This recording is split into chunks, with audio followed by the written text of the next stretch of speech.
So my husband grew up with a girl, we'll call her Jane. They dated briefly, but things didn't work out.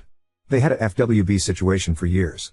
When him and I got married, we discussed his friendship with Jane. I didn't care if they remained friendly as long as she respected boundaries. A friend of ours was getting married. We'll call him Bob. My husband was worried about Jane not being invited to the wedding. He felt like she would be mad at him and feel left out if she wasn't invited since they all grew up together. I asked Bob about it. Bob tells me that Jane isn't coming because she is in therapy over my husband, and she couldn't handle seeing us together at the wedding. This is news to us. We had no idea that she was mad at my husband at all. We've been married 11 years, I tell my husband he shouldn't talk to Jane anymore. He needs to leave her alone so she can heal. He agrees but is hopeful they can repair their friendship later. The wedding comes and goes. Another event is planned with mutual friends and we are invited to this event. Jane is also invited. My husband is worried about seeing her as he doesn't want to cause her any upset. I tell him it'll probably be fine.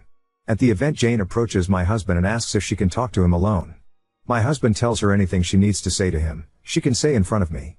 She tells him that she is pissed at him for not reaching out to discuss her being in therapy over him, and she is mad that he didn't try to talk her into going to Bob's wedding. He tells her that her therapy is none of his business and that it wasn't his job to talk her into going to Bob's wedding. Jane tells him, "It's your fault that I'm in therapy." He asks how it was his fault. She tells him, "Everything was going along fine and then you suddenly got married out of nowhere. Since you got married in Vegas, I figured it as a fluke." He says, "So you're in therapy because my marriage wasn't a fluke?"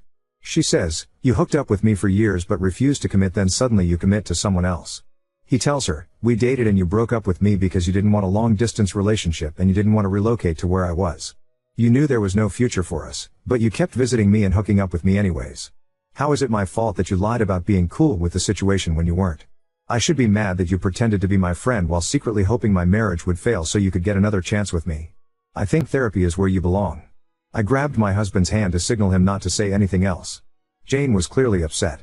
She grabbed her things and left. My husband asked me if I thought he was too mean to her. I told him he wasn't. She was looking for attention but didn't get the attention she wanted.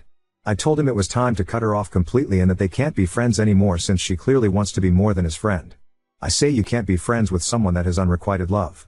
He thinks if therapy helps her, maybe they can be friends again later on. He thinks cutting her off while she's in therapy would be mean.